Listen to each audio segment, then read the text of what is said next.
Salut les sportifs, aujourd'hui je vais peut-être faire mon dernier entraînement de ma vie. En effet, on va faire une expérience. Encore. Je sais pas si vous avez entendu parler de cette mode du mouse taping.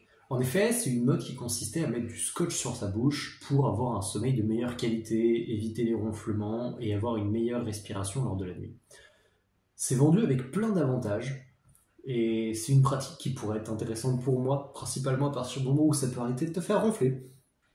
Mais ce qui nous intéresse ici, c'est la course à pied. Et j'ai vu cette vidéo, et je me suis dit, mais en fait, ça fait un peu comme les masques que certaines personnes mettent pour limiter le débit d'air en oxygène qu'ils peuvent respirer. Et donc, en fait, faire un entraînement en simulation de haute altitude, ou en entraînement en tout cas plus difficile. Et ça m'a intrigué, ça a piqué ma curiosité. Et je me suis dit, mais en fait, j'ai toujours du mal à faire mes footings avec un rythme cardiaque très bas. Je peux mettre aucune intensité, faire pratiquement de la marche rapide, je vais monter à au moins 150 BPM. Sachant que mon objectif en endurance fondamentale, c'est de faire du 140, le but de la vidéo d'aujourd'hui, c'est de réussir à faire de l'endurance fondamentale ou de mourir en essayant. On va aussi pouvoir étudier quels sont les impacts concrets sur le corps. En effet, si ma séance elle est vraiment très tranquille, est-ce que du coup, après, ce sera moins traumatisant? Est-ce que je vais avoir une meilleure récupération demain? Quels seront mes ressentis? Donc maintenant, sans en ajouter plus, on y va. Bon, on se retrouve pendant la course. J'aurais pas grand chose de constructif à vous raconter, mais je pourrais essayer de vous faire des signes. Ah.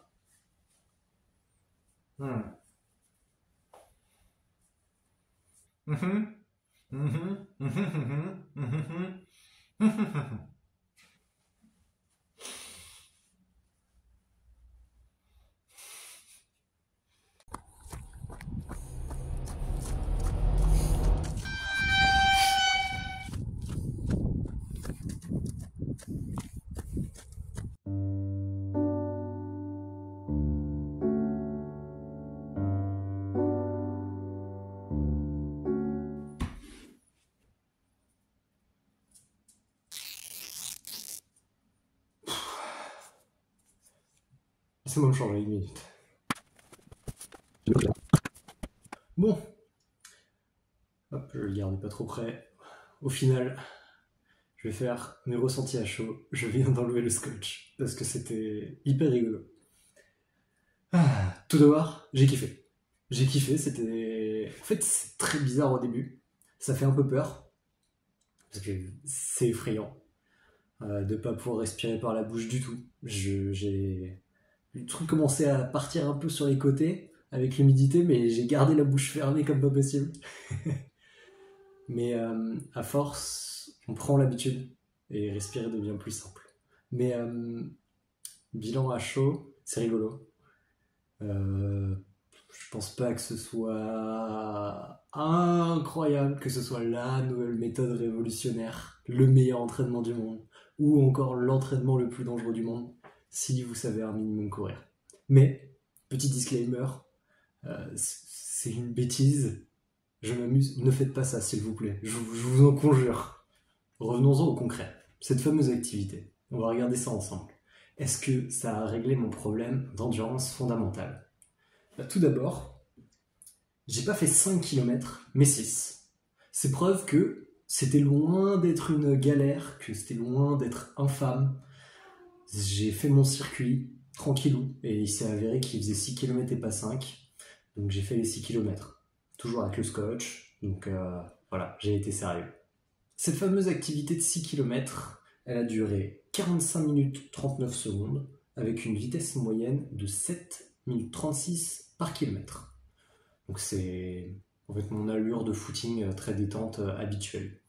Et pour précision, je n'ai pas regardé ma montre, même quand ça se bipait pour les kilomètres, je n'ai pas regardé ma fréquence cardiaque, je découvre tout, j'ai rien suivi, je sais juste du coup que ça fait 45 minutes, mais j'ai suivi aucun indicateur, j'étais complètement au feeling.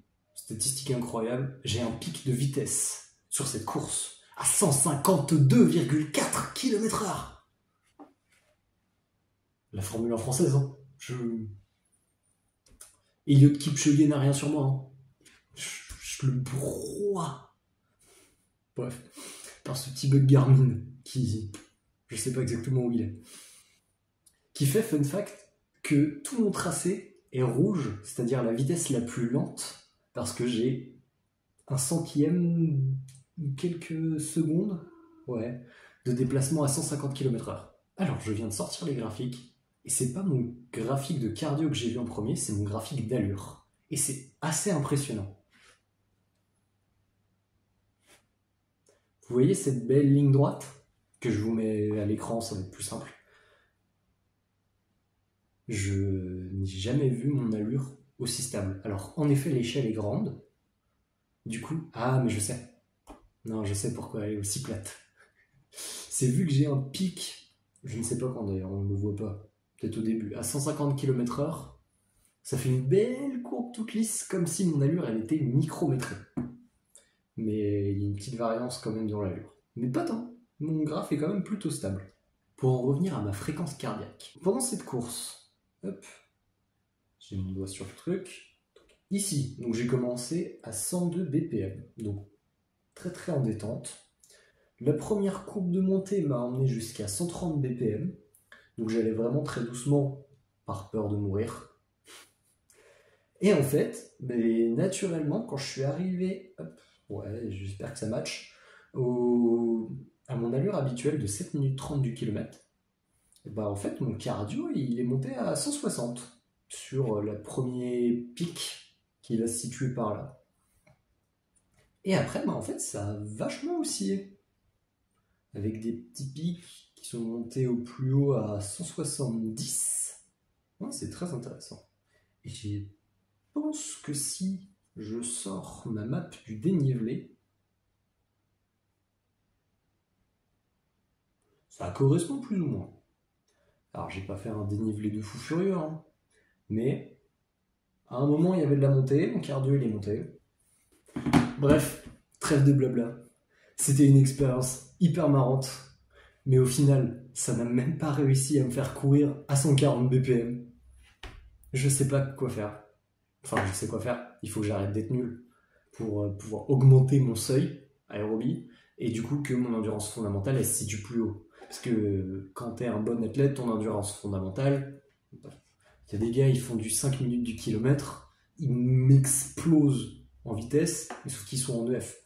Donc voilà, c'est le secret. Si je veux faire plus de F, eh ben, il faut que je progresse. Ça tombe bien, parce que je suis en train de préparer mon petit marathon. Je ne suis qu'au début.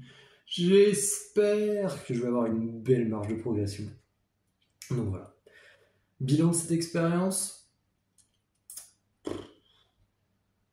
Si vous voulez essayer, soyez sûr d'être en bonne forme physique et de pouvoir l'enlever à tout moment parce que bon, je veux pas que vous creviez et que ce soit de ma faute quoi. Enfin, amusez-vous bien, faites vos sorties, marrez-vous. Essayez ça si ça vous fait kiffer. Faites-vous kiffer et abonnez-vous. Allez, gros bisous.